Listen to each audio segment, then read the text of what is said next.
Because of our diverse and delicious restaurants, and we have many renowned chefs, Louisville is known as a foodie town, but if you happen to have a sweet tooth, there's a place you have to stop, and that's Muth's since 1921.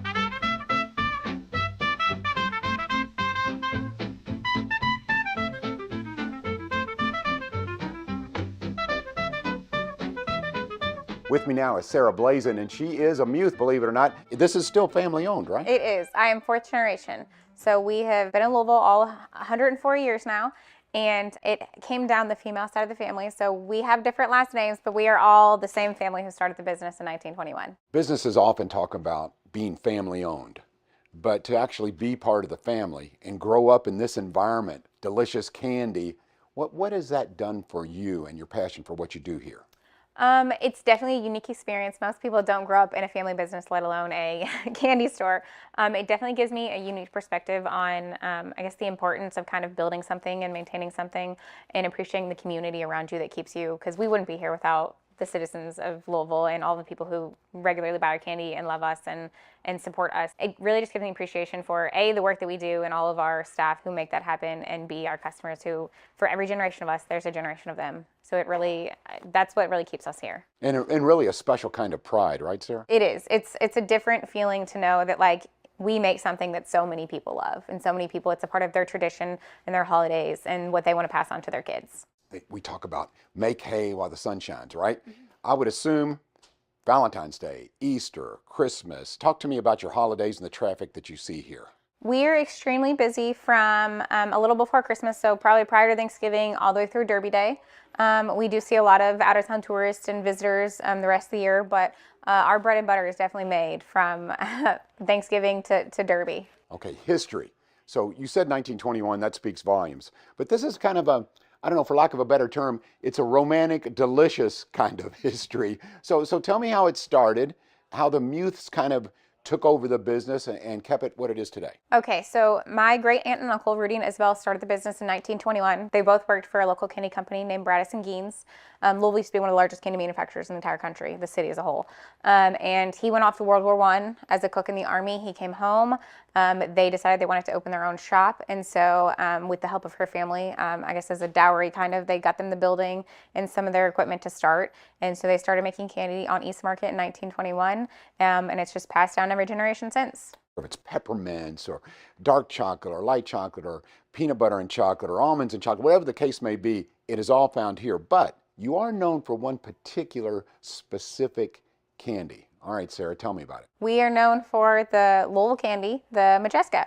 And so it actually originated in Louisville in the 1850s. It was called the Louisville Caramel Biscuit. And then a local candy maker, Anton Busath, saw Helena Modjeska, who is a Polish immigrant who came to the United States and was an actress on the stage. And she played in Doll's House at Macaulay Theater on 4th Street. And he saw her, fell in love with her work, wrote her a letter after she left town asking if he could rename his confection after her. She wrote back and said, of course, sent a portrait of herself as a thank you. And that portrait hung in his store until 1947 when they had a fire. The portrait survived the fire, but the business did not.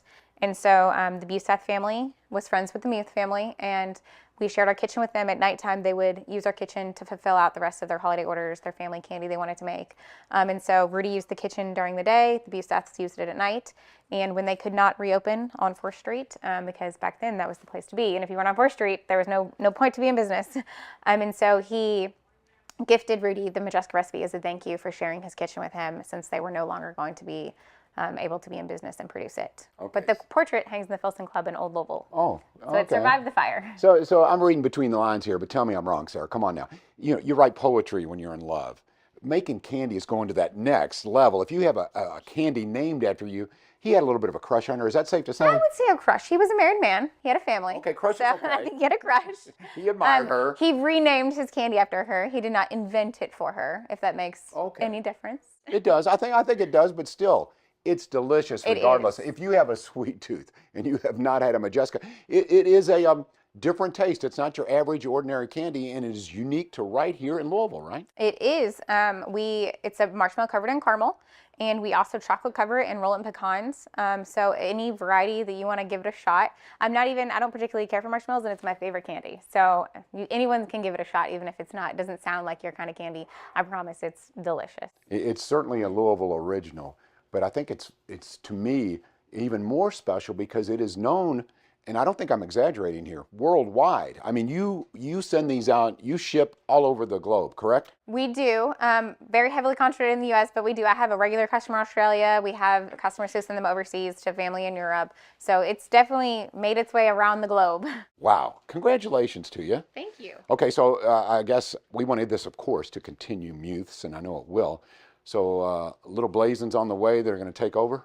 There is a fifth generation, and they are all very little right now, but they are poised one day to, I'm sure, take this place great places. Okay, so 104 years, is it appropriate for me to say happy birthday to you? Is that appropriate? Gladly.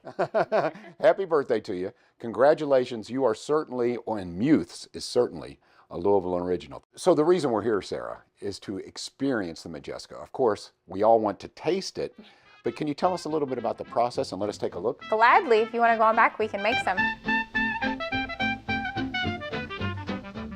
All of our cream centers, our jellies, our caramels, our Modjeskas, our bourbons, all that stuff's made in this kitchen. We still use copper kettles. We use our original cookers. To make a Modjeska, all the ingredients go into a large copper kettle, and then that is put over a large fire with a mixer inserted. We do not cook to temperatures. We cook to consistency. Very close, guys, very close. So I guess I've been making Modjeskas, for about 3 years now. Candy as a whole just does not like extreme heat or humidity, for that matter. There's all kinds of factors that go into candy. Temperature, humidity, the height of the flame even. Everything is kind of a variable, and because we're doing everything by hand, it's something you just have to get good at over many, many years. I know experienced candy makers who have spent years making caramel for Modjeska, and they can still sometimes flub up a batch. It is placed into a table that has a built-in double boiler, and you have two individuals who will stand on opposite sides of that pot, and they will toss in a marshmallow and scoop it out with a utensil, and they do that about 550 times per batch, and sometimes there's upwards of 7 or 8 batches a day. I think we broke a record this year and did 9 in a day for Christmas. Try to dip them as quickly as we can to get them out of the warmer kitchen, and we take them to our front staff up front who have the AC blasting today because it is so humid, to help cool our Modjeskas down as quickly as possible, so that way they have a chance to set up properly, and that way the front staff can get them wrapped in their iconic wrap that they do. And then we also chocolate cover those, which is becoming more and more popular for us. In the month of December of Modjeskas alone, I believe it's north of 65,000 individual pieces, and that's just one of dozens of pieces of candy that we make. You got the sweetness from the marshmallow and the caramel, but the caramel itself also just has a bite of saltiness to it, and it's honestly one of the greatest combinations of flavors that I've ever had. There you go. Thank you so much. Thank you.